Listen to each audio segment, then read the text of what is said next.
These people are willing to sacrifice their business's capabilities to step up for the greater good. And the fact that these stories are not front page everywhere at a time when the American public is panicked and you could offer them a sliver of hope is, to me, not only dishonest, it is journalistic malpractice.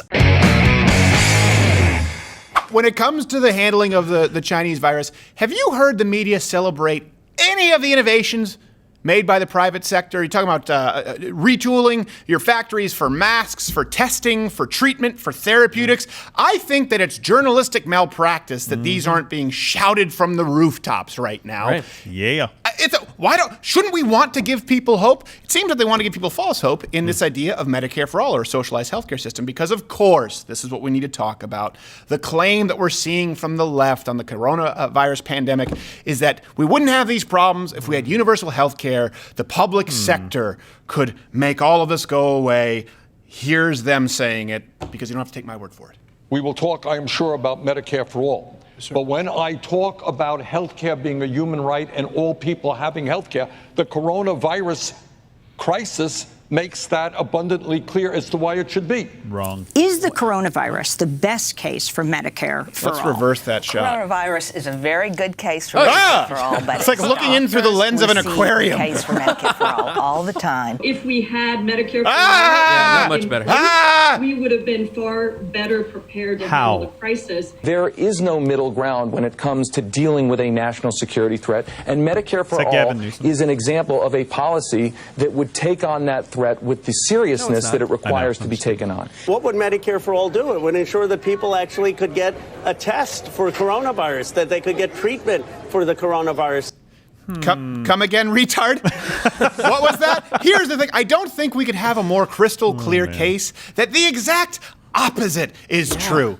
COVID-19, the Chinese virus, Wu flu, whatever you want to call it, there has never been more of a crystallization as to the need for private industry due to the sheer ineptitude of the government. They want to compare us to other countries. This is something that actually I stumbled across. Let's take the countries at the top of the World Health Organization, their rankings, right? They rank us 36, right next to Slovenia. Now, let's take them with a comparable population size to the United States. Let's look at their total deaths and deaths per capita. Italy's number 2 and Spain is number 7. Whoops. We barely edged out Slovenia. Here's the truth. So close. Government mucked this up. Private industry is fixing it. And they're being held responsible with fixing it. So there are a few examples that we can walk through as to why you shouldn't entrust all of your health and healthcare needs to the government. Let's go back to the Obama administration, right? They never replenished the stockpile of masks after the Ebola scare. Now, I know before people are going to get upset. You're going to blame Donald Trump for not accepting masks from China. Here's the thing. The truth is a lot of these masks and test kits from China, they've had to be recalled by the countries that use them. They're pre-infected, so they didn't know. They came pre-infected. Yeah, it was the pre-infected version. You don't want that They version. thought it was like a cigar roller where they test one cigar in every box. Dip. Like, box of 25. You gotta do more. It's not green. It's not a pregnancy test. Yeah. Oh, my bad. It's kind of like those smallpox blankets. Same kind of thing. I already pay shipping. So first, when he talks about if we had socialized healthcare, everyone would be able to be tested, right? That's what that guy just said. No. So let's be clear that it couldn't be more dishonest. That is, if today were opposite day, like if we were going into Scouts where they have opposite day and everyone wears their clothes on backwards because it's fun and we like to have a laugh, he would be tops. But here's another truth for you. At first, the CDC was the only place approved by the FDA to make the testing kits. Oh. Right? The CDC refused testing kits and capabilities from the private sector, and we all know how that turned out. Only once the private sector industry was allowed to step up, and this keep in mind too, they were already stepping up, but they weren't allowed to, did we see the improvement. Since then, what do we have? We have United States companies that have developed the fastest testing kits in the world. Abbott Laboratories, I have that name right. Yeah. Private U.S. company, they invented a COVID test. 5 minutes. Boom. You get results. That's huge. Only earlier this week. And then they were topped by another company, BodySphere, developed a 2-minute test that was approved today. 2 is the magic number. 2-minute COVID testing. Stick that in your pipe and kill yourself with it, CDC. And here's another problem. Not learning from their mistakes. The FDA, they're still preventing private companies from creating as many tests as possible. They're only approving 100,000 a day when these companies could be upping it to 160,000 a day. The government is not here to help. I just want to make that very clear. By the way, hit the notification bell. If you're subscribed, hit all notifications so you're notified when every video goes up. It goes up at 9 p.m. Eastern. Of course, Mug Club Quarantine all month, $30 off, promo code Quarantine. And we are doing morning shows live, talking with you at 10 a.m. By the way, here's something else, just to show you how smug the media is. Remember, they mocked Donald Trump mercilessly when he made this suggestion I think it might have been earlier this week, at the most, last week. They're throwing away the mask right away. They're throwing away. And when you hear 55 million masks were ordered, I'm saying 55 million. How could it possibly be such a number? And they say, oh, that's just a small fraction of what we need. And I said, why aren't we sanitizing masks? You know, you look at the masks. I've looked at all the different masks. Some don't lend themselves to doing that, I think, but many do. And I said, why aren't we have very good liquids for doing this, sanitizing the masks. And that's something they're starting to do more and more. They're sanitizing the masks. Okay, a couple of things here. First off, this was assumed to be crazy, with leftist outlets claiming that he was irresponsible. Why? Citing federal guidelines, because the federal guidelines would, of course, be correct. Here's the thing. You also need to separate what Donald Trump says from the soundbite that you see on Twitter. When you hear that in its totality, like, oh, okay, that makes sense. He says, he even hedges his words. Some masks maybe, some masks not. But you have to understand the difference between what Donald Trump says sometimes and what he means. Well, we have some very fine liquids. And so the media says, he just thinks you can spray some Everclear on it and call it a day. No, what he was talking about was some kind of a system to make masks reusable. Recycling. You should be fans of that, right? No, not when Donald Trump says it, Jake Tapper? Well, careful, block your mouth. Don't let this tin can I'm about to hit you in the teeth, you piece of shit. Because Battelle, a nonprofit, started using this mask sanitization technology. They now have machines that can sanitize 80,000 masks a day in Ohio, are shipping machines to other states. They'll hopefully result in 400,000 masks being cleaned per day. So I get it. Him saying we have some very fine liquids, okay? Very fine liquids. Some absinthe, maybe a port. Whatever it is that you want to assume he's saying, it's not that crazy. Every single journalist should be talking about how now they can sanitize tens or hundreds of thousands of masks per day. We are going to have hundreds of thousands new masks made because of private industry who stepped up, who, by the way, didn't even have to be forced to by the Defense Production Act. And the FDA did approve the drug that Donald Trump was touting last week that you said was irresponsible because there was no kind of medical basis. You're wrong, and you should be happy that you're wrong because it's going to save, I mean, let's be honest, dozens of lives with this pandemic here going on. Here's another claim that they've made quite a bit. That other countries with the socialized healthcare systems, that they've somehow done better than us. So let them. But the federal government, the Trump administration, botching the rollout of testing for this virus, it continues to set the United States apart. FT, the Financial Times in London today, put out this graph showing how well various countries are doing in terms of testing for the virus. When you look at the best, the best healthcare system in the world, that's something that's up for debate. South Korea has up to 10,000 tests per day. They've been able to provide tests to any single person that wants it, and here people are scrambling. Okay, all right. So let's get back to South Korea. Let's go back to Burt Ward's comments there. Burt Maddow, a country that they're talking about who they've praised for years, of course, based on the World Health Organization's ranking, which, by the way, I love now that no one can ever use that again. The Young Turks Network, the leftist organizations, you can't say, well, we rank behind France, Italy, Spain. Do we really want to talk about that anymore? We always knew that was the case because of subjective polling, but now you know it's the case because the entire world has seen it. Once Italy said, you know what, you're over 60, you're on your own. And that's not so old. They retire at like 35 in Italy. They don't create anything that benefits the rest of the world. Pasta was Chinese. Piss off. Really? So, didn't know that. Let's look at Italy with its nationalized healthcare system, right? They had by far the highest death rates. And its population, quite elderly, of course, the intensive care units, they were just advised, they said, what do we do with these elderly people? And I said, well, just don't do anything.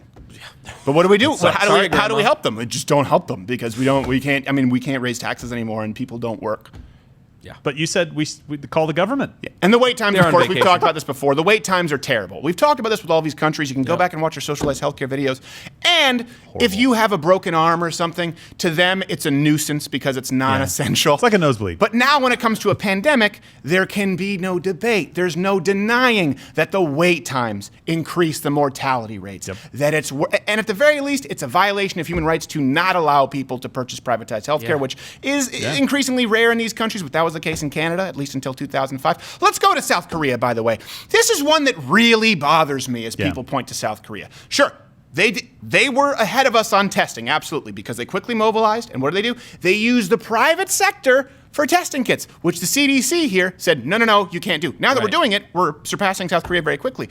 Also, something that when people point to South Korea as a successful example of the social distancing protocols, they effectively doxed their own citizens. Yeah. They were tracking the phones of citizens and then released detailed information to the public via apps, including age, descriptions, and movements over the past few days, so that people could say, okay, I see. Man have a sneeze, go to park. We kill him. Yes. So if we want to point, this is something really important, because when in trying to demonize the United States because of the communist sympathizing media, and I mean that because they were actually parroting communist Chinese government talking points, I say that without a hint of hyperbole, hyperbole is hyperbole, and I throw a pipe at the camera. There you go. It's like a 3D show on TGIF. Without a hint of hyperbole, this media, who is sympathetic to the Chinese government, they will take any opportunity to demonize the American government at all costs. Well, when you tell them we should be like South Korea, let the American public know what they did. Americans, you think they have a greater success rate here in dealing with corona? Okay, if you just want to use one metric, but are you willing to turn over all of your phone's data?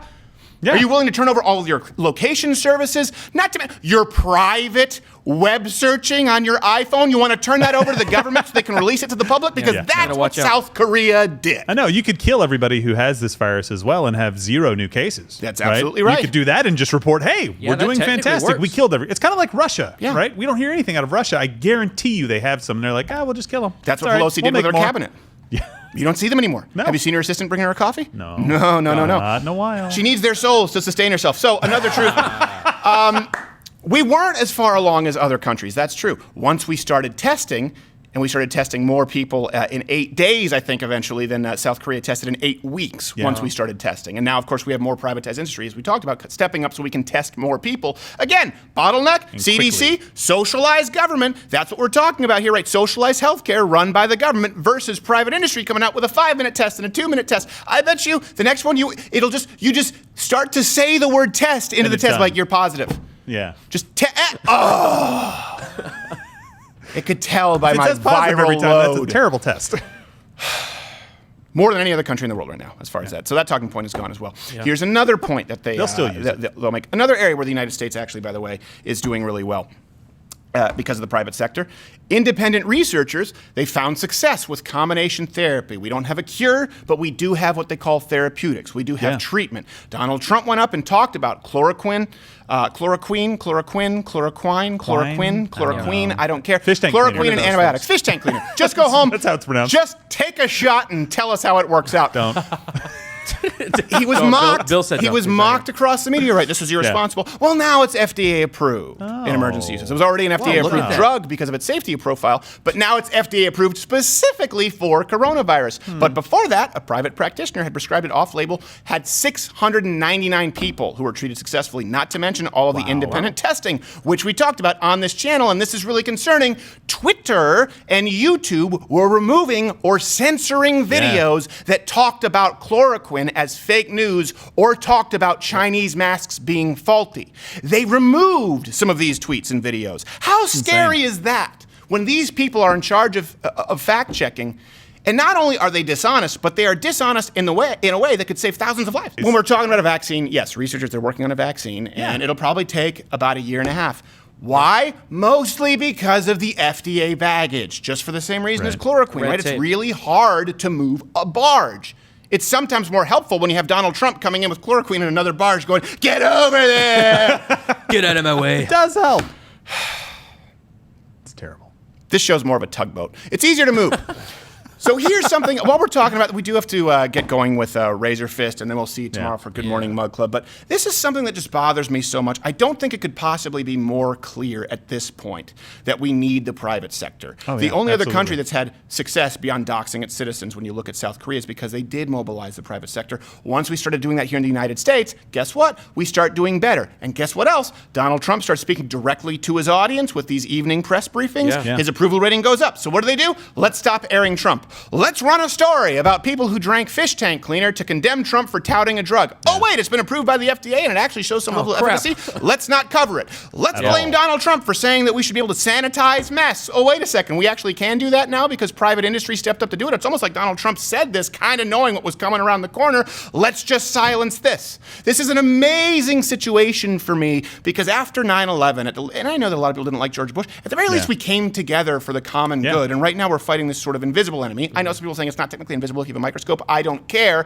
The point here is that I don't know if there'll ever be a time now where we'll come together again against an enemy. If something could ever help us find common ground, it would be this right here. And I don't just mean fighting a virus, but I mean the idea that we are making unbelievable headway, and we are making headway not from tearing people away from their jobs and place of business and having them holed up in their apartments, though some people need to continue doing that, obviously, but we are making headway because of American businesses innovating and stepping forward to save fellow Americans' lives. I know it's a bad narrative because we want to think that capitalism is greedy and bad, but guess what? These people are willing to sacrifice their business's capabilities to step up for the greater good. And the fact that these stories are not front page everywhere at a time when the American public is panicked and you could offer them a sliver of hope is, to me, not only dishonest, it is journalistic malpractice. I don't even know if that's a real thing because you're not really held to any kind of a standard like a lawyer or a doctor, but if you could be, we'd hang you up at dawn before breakfast, figuratively speaking, of course, not literally. I just want you fired and on the unemployment line with everyone else who you've harmed. Hey, if you enjoyed this video, click this box because you'll enjoy Gerald's show that he hosts. I'm kidding. Just subscribe and hit the notification bell. Hit all notifications. Oh, look, there are videos playing in boxes too up here. Click one of these videos if you enjoy them. So subscribe, notification bell. Think about joining Mug Club at loudwithcarter.com/mugclub. And Gerald A., that's all you need to know.